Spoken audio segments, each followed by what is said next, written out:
ओम। आज हम 10वें अध्याय का अंतिम भाग लेने जा रहे हैं। 10वां अध्याय आरंभ भगवान ने स्वयं ही करा था।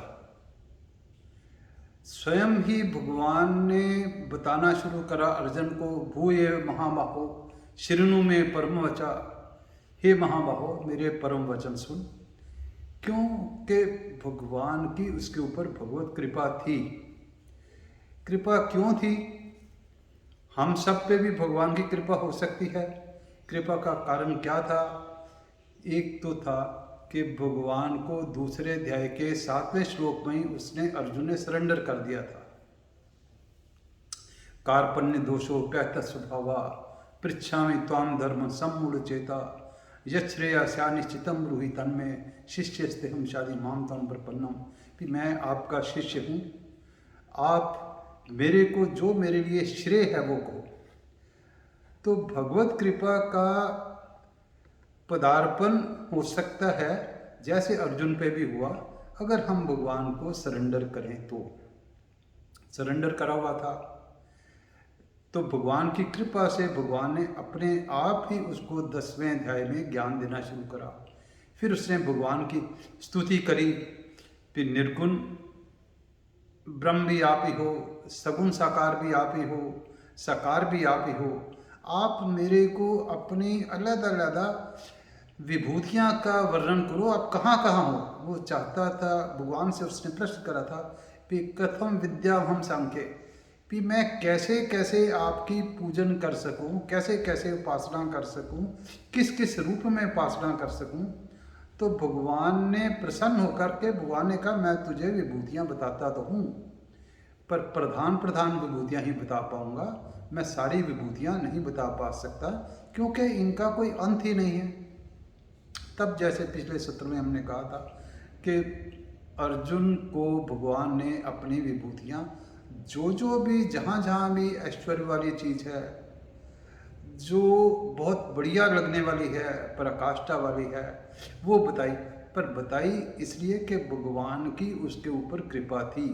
तो भगवत कृपा हमारे भी अगर हमें अर्जित करनी हो तो हमें एक तो अंतःकरण पवित्र करना, एक हमें भगवान के ऊपर सरेंडर करना है, भगवान की भक्ति करनी है।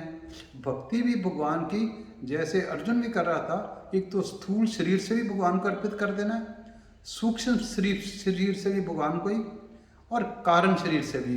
कारण शरीर सर वासना आदि, सूक्ष्म शरीर बुद्धि और मन आदि, स्थूल शरीर से अपने से भगवान की ही पूजा करनी है। जब हम भगवान को अर्पित कर देंगे तो हमारे को भगवान ने कहा है, देवी हेशा गुणमयी मम माया प्रपद्यत्या मामे विते प्रपद्यन्ते माया मेतम दरंती थे। कि जो मेरे को, मेरी माया तो बहुत कठिन है, दुस्तर है, पार करनी बहुत मुश्किल है, परंतु फिर भी जो मेरे को सरेंडर कर देता है, मेरे शरण में आ जाता है, उसको मैं क्षमा कर देता हूँ, उसके सारी जो माया दूर कर देता हूँ, उसको ज्ञान दे देता हूँ, वो मेरी शरण में आ जाता है, तो उस पर भगवत कृपा हो जाती है। तो यहाँ भी भगवत कृपा अर्जुन के ऊपर थी। अर्जुन को भगवान ने जहाँ जहाँ भी जो भी उस समय के हिसाब से श्रेष्ठ थी, तो उसने भगवान ने बताया कि मैं हाँ इसमें भी हूँ। वेदों में जैसे बताया था सामवेद में हूँ, और जो है ऋषियों में भृगु ऋषि हूँ, बृहस्पति हूँ, और अगर दुनिया में जो राज करने वाले राजा हैं तो उसने कहा मैं राजा हूँ, दंड देने वालों में दंड की नीति हूँ। ये ऐसे भगवान ने अपना ही बताया कि ऋषियों में मैं कृष्ण हूँ और पांडवों में धनंजय अर्जुन हूँ। तो जहाँ जहाँ भी आया तो वहाँ वहाँ बताता चला। तो ये सारी भगवान की कृपा थी। तो भगवान की कृपा के लिए हमको करना कुछ नहीं है, कुछ नहीं करना, अपने अंतःकरण को पवित्र करते रहना है। जब अंतःकरण पवित्र होगा तो भगवान की कृपा होगी हमारे ऊपर। यह भगवान तो कहते हैं मैं तो तैयार हूँ कृपा करने के लिए, पर आपका अंतःकरण खाली तो हो, आपके दोनों हाथ मेरी तरफ तो हों, आप के अपना स्वयं के अभिमान को छोड़ करके जो मैं स्वयं आपके अंदर हूँ उसके साथ आपका मिलाप तो हो, तो भगवत कृपा तभी होती है। तो इस अध्याय में भी फिर जब भगवान ने सारा कुछ उन्हें बताया कि यहाँ यहाँ है, फिर भगवान ने बीच में अभी भी भगवान को पूरा ज्ञान नहीं हुआ था। नहीं सॉरी, अर्जुन को पूरा ज्ञान नहीं हुआ था। अर्जुन ने भगवान को कहा था कि आप मेरे को विभूतियाँ बताओ, जितनी भी बताओ, कि मैं संतुष्ट नहीं हूँगा, मैं सुनता जाऊँगा। चाहे भगवान ने कहा था कि सारी विभूतियाँ नहीं बता सकता। तो हमें भी जो है भगवान के सदा प्रार्थना तो करते रहना चाहिए, चाहे भगवान हमको सारी विभूतियाँ बताएं या ना बताएं। कब हमारे ऊपर भगवान प्रसन्न होके हमें जो है भगवत कृपा करेंगे, ये भगवान के ऊपर छोड़ना है। हमें संतोष किस में करना है, किसने नहीं करना। संतोष स्त्रीषु कर्तव्या सुधारे भोजने धने, कि हमें अपने परिवार में, स्त्री में, भोजन में, धन में तो संतोष करना है। त्रिषु चैग्न कर्तव्या, कि पर 3 चीज़ों में नहीं करना। किसमें? स्वाध्याय, जप, दान। जप में, स्वाध्याय में और दान करने में। तो हमें अगर भगवत कृपा लेनी है तो हमें जैसे ये श्लोक आता है कि 3 चीज़ों में तो संतोष करना है, अपने परिवार पे, स्त्री पे, भोजन पे, धन पे। पर जो नहीं करना वो अपने स्वाध्याय पे, दान पे, जप पे, तप पे।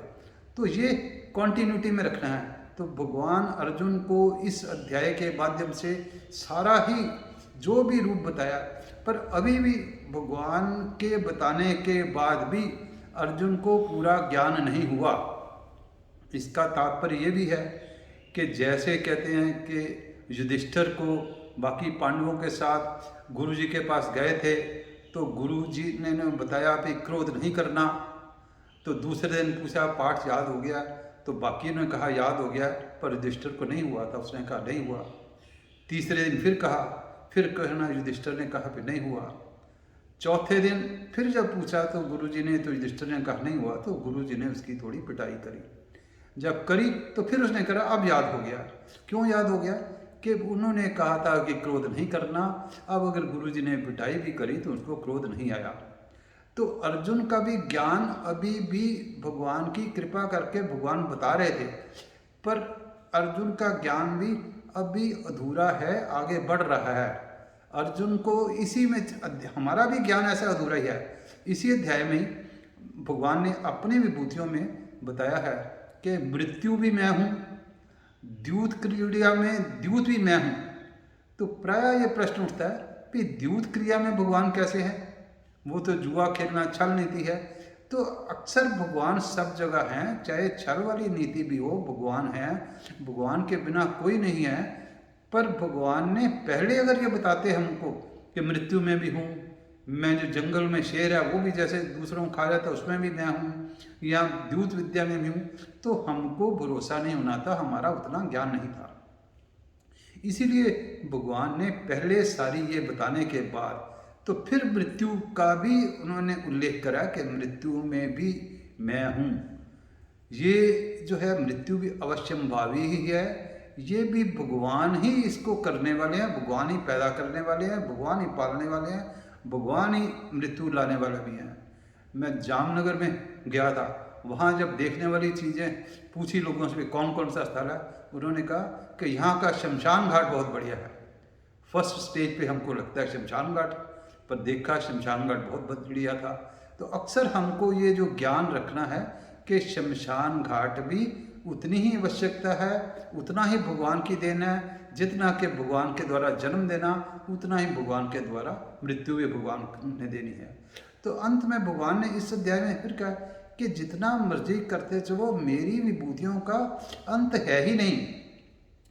अंत ना होने के कारण मेरे ये एक अंश में, जितना भी तुम पृथ्वी में देख रहे हो, जितना भी ब्रह्मांड देख रहे हो, मेरे अंदर जो सारा, मेरे एक अंश के अंदर ही सारा ब्रह्मांड समाया हुआ है। जितना मैं तुझे बता रहा हूँ या जितना तुम्हें सोच भी रहे हो, वो सारा एक छोटे से अंश के अंदर ही है।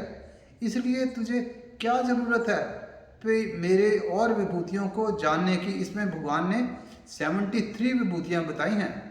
पहले भगवान ने 20 विभूतियाँ और भी बताई थी, कि जिसमें हमने बताया था पिछले सत्र में कि बुद्धि, ज्ञान, सम्मोहा, क्षमा, सत्यम, दम, क्षमा, सुखम, दुखम, भवो भावा।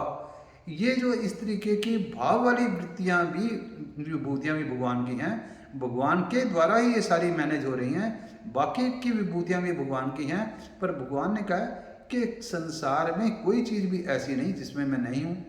भगवान इसमें व्यष्टि में भी, व्यष्टि से सारे ब्रह्मांड का भी कारण भगवान खुद ही है। व्यष्टि का कोई आदि नहीं है, मध्य नहीं है, नहीं समष्टि का आदि नहीं है, मध्य नहीं है, अंत नहीं है। हाँ, पर व्यष्टि जो है, जो हम लोग हैं या प्राणी मात्र हैं, इनका आदि अंत और मध्य सारा भगवान ही है, भगवान को ही पता है। तो भगवान ने यहाँ यही कहा कि मेरी विभूतियों का अंत कोई नहीं है, मैं अपने एक अंश से ही सारा तुम्हारे सामने प्रकट कर रहा हूँ, इसीलिए तू मेरी ही भक्ति कर, मेरी ही पूजा करता रह, और इसी से तुम्हें सारा जो कल्याण भी हो जाएगा और तुम्हें भगवत भक्ति भी प्राप्त होगी। तो इसलिए हमको भी यही चाहिए कि भगवत कृपा प्राप्त करने के लिए स्थूल शरीर से, सूक्ष्म शरीर से, कारण शरीर से सदा भगवान का ही ध्यान करते रहें। हाँ, और संसार के सब प्राणियों के साथ प्रेम करते रहें, उनकी सेवा करते रहें, संसार के साथ अटैचमेंट ना करें। ये दो बातों से हम, अगली दो बातों से हमारा संसार के संबंध छूटेगा और पहली तीन बातों से भगवान के साथ संबंध जुड़ेगा। और हमारे ऊपर भगवत कृपा, जैसे अर्जुन के ऊपर भगवत कृपा हुई थी, वैसे ही होगी। भगवत कृपा से ही भगवान अगले 11वें अध्याय में अपना जो है विश्व रूप दर्शन भगवान अर्जुन को कराएंगे। उसकी चर्चा हम अगले सत्र में करेंगे। सर्वे भवन्तु सुखिनः, सर्वे सन्तु निरामया, सर्वे भद्राणि पश्यन्तु मा कश्चित् दुःखभाग् भवेत्।